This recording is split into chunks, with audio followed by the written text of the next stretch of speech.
అప్పుల బాధలు వెంటాడుతున్నాయా? అయితే 6 JVR వారి జాతిరత్నాలు ధరించండి. హాయ్, వెల్కమ్ టు మనం టీవీ. నేను మీ మనోజ్. విశాఖలో గూగుల్ డేటా సెంటర్ వచ్చిన తర్వాత లక్షల కోట్ల పెట్టుబడి జరుగుతున్న తర్వాత దీని గురించి ఇప్పుడు వైసీపీ ఒక విష ప్రచారం చేస్తుంది. అసలు ఆ డేటా సెంటర్తో పెద్ద యూజ్ ఏం లేదు, కేవలం ఏదో చిన్న చిత్తగా జాబ్లు వస్తాయి తప్ప మీరు అనుకున్నంతగా అంతర్జాతీయంగా అయితే విశాఖ గుర్తింపు రాదు అనేది వైసీపీ నాయకులు చేస్తున్న వర్షం. అసలు టెక్నికల్గా ఇది వర్కౌట్ అయ్యే పనేనా అని కూడా మాట్లాడుతుంది వైసీపీ. మరి దీంట్లో అసలు నిజాలు ఏంటి? నిజంగా గూగుల్ డేటా సెంటర్ వల్ల ఏపీకి పర్టికులర్గా వైజాగ్కి జరుగుతున్న లబ్ధి ఏంటి మాట్లాడదాం. మనతో పాటు జూమ్ కాల్లో యాడ్ అయ్యారు సిబిఐ మాజీ జేడీ లక్ష్మీనారాయణ గారు. నమస్కారం సార్. నమస్తే మనోజ్. సార్ ఎలా ఉన్నారు సార్? బాగున్నారా? బాగున్నానండి. సార్ సార్ పర్టికులర్గా వైజాగ్ విషయంలో వైసీపీ ఇప్పుడు ఇంతకు ముందు టార్గెట్ చేసింది ఏంటి? ఎలాగైనా సరే ఇక్కడే రాజధాని పెడతాం, అంతా చేస్తాం అనేది. దాని మీద మళ్ళీ మాట మార్చేశారు. మళ్ళీ ఇప్పుడు వైజాగ్ జరుగుతున్న మంచిని కూడా వాళ్ళు వక్రీకరించే ఒక కుట్రకోణం జరుగుతుంది. దీనిపై ఏమంటారు సార్? అంటే విషయాలు ఎప్పుడు కూడా మనము అనలైజ్ చేయాలి. మనం ఒక నిర్ణయానికి రాకూడదు, ప్రజలు నిర్ణయించుకోవాలి. అంటే మీరు కుట్రకోణం ఇలాంటివి అనకుండా మీ మీడియా ఛానల్స్ ఏంటంటే ప్రజలకు కరెక్ట్ ఇన్ఫర్మేషన్ అందించాలి. అంటే ఎవరేమనుకుంటున్నారు, వాళ్ళ వెనకాల రీజన్స్ ఏంటి అన్నది. యాక్చువల్గా ఏంటంటే ఇందులో డేటా సెంటర్ అంటే ఏంటి అన్నది కూడా ప్రజలకు అర్థం అవ్వాలి. ఇప్పుడు ఈ గవర్నమెంట్ కూటమి ప్రభుత్వం ప్రకటించింది డేటా సెంటర్తో పాటు ఆర్టిఫిషియల్ ఇంటెలిజెన్స్ హబ్ కూడా క్రియేట్ చేస్తామని చెప్పారు వాళ్ళు. అంటే డేటా సెంటర్ అంటే ఏంటంటే మన దగ్గర ఉన్న డేటా అంతా కూడా ఇప్పుడు ఎందుకంటే బ్యాంకులన్నీ కూడా కంప్యూటరైజ్ అయిపోయాయి. తర్వాత మనమంతా కూడా కంప్యూటర్ అంటే మనం డిజిటల్ టెక్నాలజీనే వాడుతున్నాము. యూపీఐ పేమెంట్స్ చేస్తున్నాము, ఫోన్పే చేస్తున్నాము, లేకుంటే గూగుల్ పే చేస్తున్నాము, ఇవన్నీ కూడా చేస్తున్నాం. వీటన్నిటి ఏంటంటే దీన్నంతా కూడా డేటా అంటాం మనం. అంటే ఎక్కడో ఒక చోట ఈ డేటానంతా కూడా స్టోర్ చేయాలి.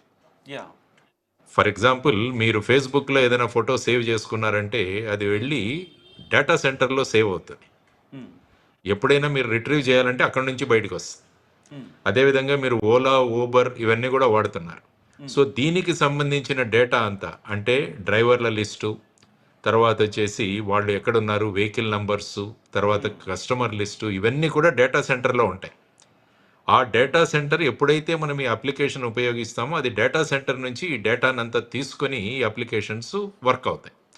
దానికని పెద్ద మెమరీ ఉన్న డేటా సెంటర్స్ అన్నది అవసరం ప్రస్తుతం ఉన్న ప్రపంచం. సో ఇప్పుడు చూసుకుంటే మీరు ప్రపంచంలో 40% డేటా సెంటర్లు అమెరికాలో ఉన్నాయి, ఆ తర్వాత సింగపూర్లో ఉన్నాయి. ఇప్పుడు భారతదేశానికి కూడా ఈ డేటా సెంటర్లు అన్నవి వస్తున్నాయి. సో ఇందులో మీరు చూసినట్టు ఈ డేటా సెంటర్ అన్నది మన విశాఖపట్నంలో ఏర్పాటు చేయడం, దానికి సుమారుగా ఒక $15 బిలియన్ అంటే సుమారుగా 1,25,000 కోట్ల రూపాయలు 5 సంవత్సరాల్లో గూగుల్ సంస్థ ఇన్వెస్ట్ చేస్తుంది అని చెప్పేసి లోకేష్ గారు, తర్వాత ముఖ్యమంత్రి చంద్రబాబు నాయుడు గారు ప్రకటించడం జరిగింది.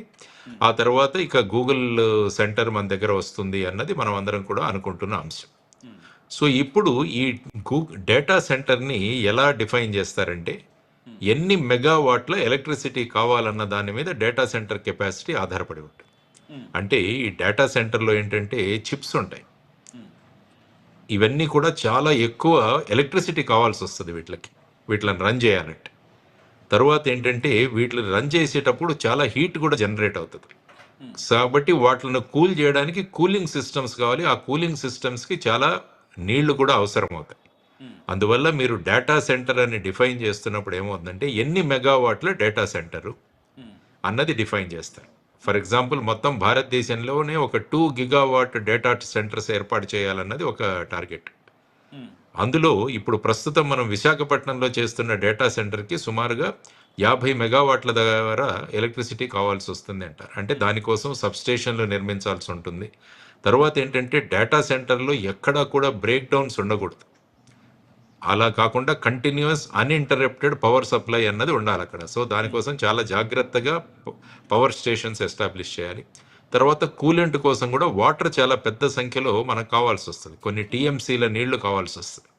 అంటే ఇప్పుడు ప్రధానంగా విశాఖపట్నంలో ఏర్పాటు చేయబోయే డేటా సెంటర్కి కావాల్సినవి ఎలక్ట్రిసిటీ జనరేషన్, ఎలక్ట్రిసిటీ సప్లై మరియు వాటర్ సప్లై, ఈ రెండు మనకు అక్కడ ఎన్ష్యూర్ అవుతున్నాయి కాబట్టి విశాఖపట్నాన్ని ఎన్నుకున్నారు.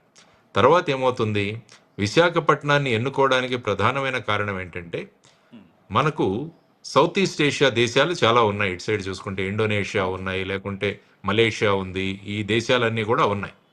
వీటన్నిటికీ కూడా ఈ డేటా సెంటర్ ఉపయోగపడుతుంది. దానికి ప్రధానమైన కారణం ఏంటంటే ఇది సముద్ర తీరాన ఉండడం వల్ల సముద్రంలోంచి కేబుల్స్ వేసి ఈ డేటా అన్నదాన్ని అన్ఇంటరప్టెడ్గా మనం పంపించవచ్చు అన్నది ఒకటి ప్రధానమైన అంశం.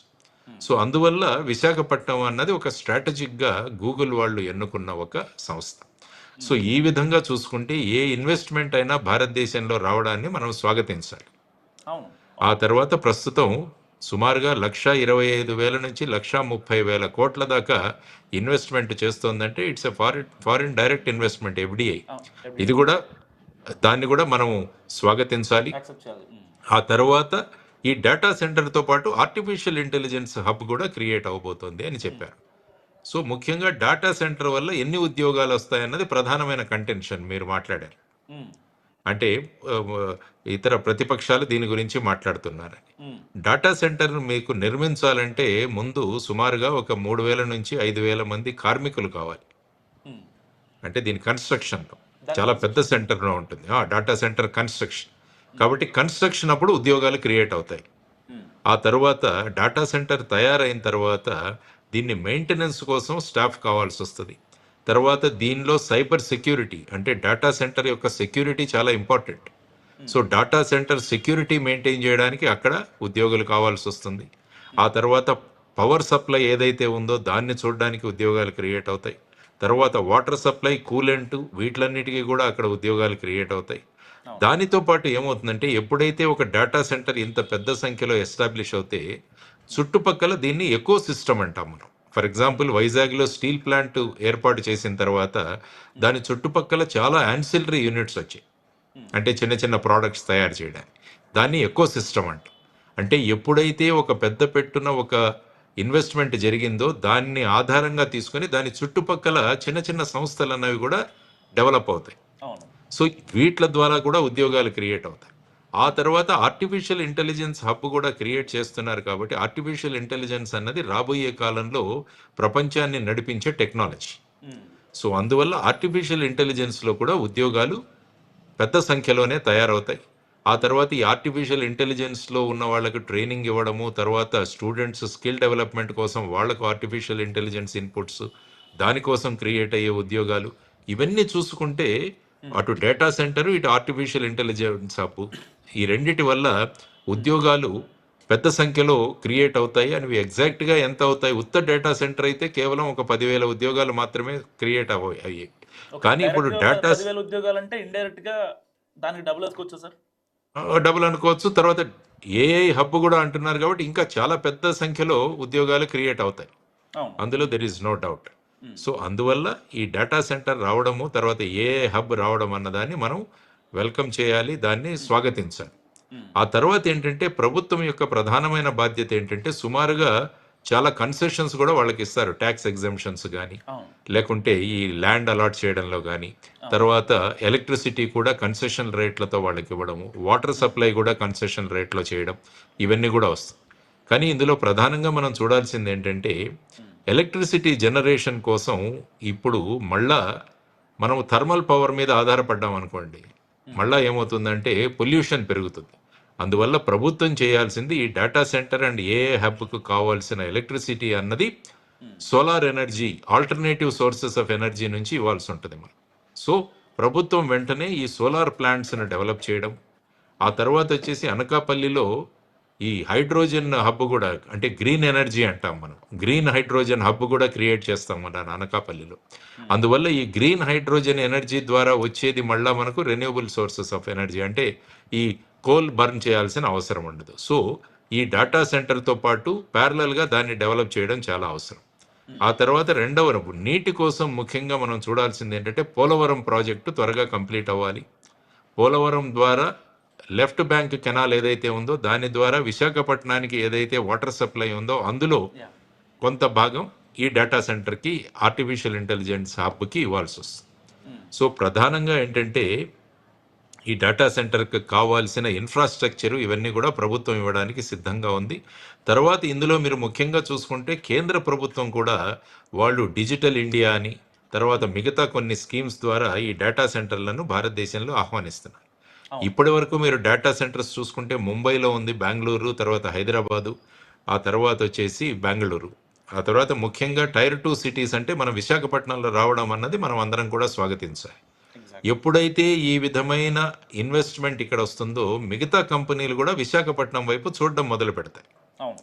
అంటే గూగుల్ లాంటి సంస్థ ఇంత అమౌంట్ ఇక్కడ పెట్టింది అంటే మిగతా సంస్థలు కూడా మేము కూడా ఆ డేటా సెంటర్ అడ్వాంటేజ్ తీసుకోవాలి అన్నది ఆ సంస్థలు కూడా చూసే అవకాశం ఉంటుంది. సో దీని ద్వారా అనేక ఇన్వెస్ట్మెంట్లు, పెట్టుబడులు రావచ్చు. ఆ తర్వాత వాటి ద్వారా మళ్ళా ప్రత్యక్ష పరోక్ష ఉద్యోగాలు కూడా సృష్టించబడవచ్చు. సో ఈ విధంగా నా ఒపీనియన్లో ఈ డేటా సెంటర్ అన్నది చాలా వెల్కమింగ్ ఫీచర్ మనకు, అందులో దెర్ ఈజ్ నో డౌట్. తర్వాత ముఖ్యంగా చూసుకోవాల్సిన ఇంకొక అంశం ఏంటంటే, చాలామంది మదిలో మెగిదిలే ఒక ప్రశ్న, ట్రంప్ వచ్చిన తర్వాత ఆయన అన్ని కంపెనీలు, అన్ని ఇండస్ట్రీస్ అమెరికాలోనే పెట్టాలి, మరి ఇంత పెద్ద మొత్తంలో గూగుల్ సంస్థ ఇక్కడ ఎలా పెడుతోంది అన్నది కూడా ఒక డౌట్. అంటే రేపు ట్రంప్ ఏదైనా దీన్ని మనకు ఆపుతాడా అన్నది కూడా ఒక ఇది. యాక్చువల్గా మీరు అమెరికాలో చూస్తే అమెరికా ప్రజలు ఈ డేటా సెంటర్లకి వాళ్ళు అగెయిన్స్ట్గా ఉన్నారు. మీరు పోర్ట్ వాషింగ్టన్లో కానీ వర్జీనియాలో కానీ చూస్తే ప్రజలు ప్లకార్డులు పట్టుకొని మాకు డేటా సెంటర్లు వద్దు అని వాళ్ళు నిరసన ప్రదర్శనలు చేస్తున్నారు. ఎందుకంటే డేటా సెంటర్కు ఎలక్ట్రిసిటీ పెద్ద మొత్తంలో కావాల్సి వస్తుంది, తర్వాత వాటర్ సోర్సెస్ కూడా చాలా ఇవ్వాల్సి వస్తుంది, దానివల్ల మాకు ఇక్కడ ప్రాబ్లం వస్తుందని అమెరికాలో ఉన్న చాలామంది ప్రజలు డేటా సెంటర్స్కి అగెయిన్స్ట్గా ఉన్నారు. సో ఈ బ్యాక్గ్రౌండ్లో అమెరికాలో ఖచ్చితంగా ఇతర దేశాలలో ఈ ఇన్వెస్ట్మెంట్ చేయడానికి అక్కడ ఉన్న కంపెనీలు ముందుకు వస్తున్నాయి. సో నా ఉద్దేశంలో ట్రంప్ దీనిని వ్యతిరేకించకపోవచ్చు, ఎందుకంటే అమెరికాలో ఈ విధమైన వాళ్ళ దగ్గర నుంచి నిరసన ఉంది కాబట్టి, వ్యతిరేకత ఉంది కాబట్టి బయటి దేశాల మీద ఆధారపడి ఉండాల్సి ఉంటుంది. సో ఇటువంటి పరిస్థితులలో, ఎందుకంటే అమెరికా కంపెనీలు కూడా ఫైనల్గా వాటికి కూడా పెద్ద డేటా సెంటర్లు కావాలి. సో ఆ డేటా సెంటర్లు మనం ఎక్కడ పెట్టకుంటే ఏంటంటే డిజిటల్ వరల్డ్లో మనం వెనక పడిపోతాం. సో అదే మీరు సింగపూర్లో చూస్తే అక్కడ పర్యావరణ చట్టాలు చాలా కఠినంగా ఉంటాయి, అందువల్ల వాళ్ళు డేటా సెంటర్లు అంతగా ఎంకరేజ్ చేయట్లేదు. సో ఇటువంటి పరిస్థితుల్లో మన భారతదేశంలో ముఖ్యంగా టైర్ 2 సిటీస్ ఏవైతే ఉన్నాయో వాటిలో ఈ డేటా సెంటర్స్కి మంచి మార్కెట్ ఉంటుంది అని మనం అందరం కూడా గమనించాలి. కాబట్టి ఈ విషయంలో ఈ డేటా సెంటర్లో చొరవ తీసుకున్నందుకు, ఆ తర్వాత దానితో పాటు ఆర్టిఫిషియల్ ఇంటెలిజెన్స్ హబ్ కూడా ఏర్పాటు చేస్తామన్న ఒక ప్రణాళిక ఏదైతే ఉందో దాన్ని మనం అందరం కూడా స్వాగతించాలి అని రాష్ట్ర ప్రభుత్వాన్ని, తర్వాత కేంద్ర ప్రభుత్వాన్ని కూడా దీనికి అభినందించాలి అన్నది నా opinion. Thank you sir. Right, namaste. Thank you sir. So ఇది లక్ష్మీనారాయణ గారి అనాలిసిస్. చూస్తూనే ఉండండి మన టీవీ.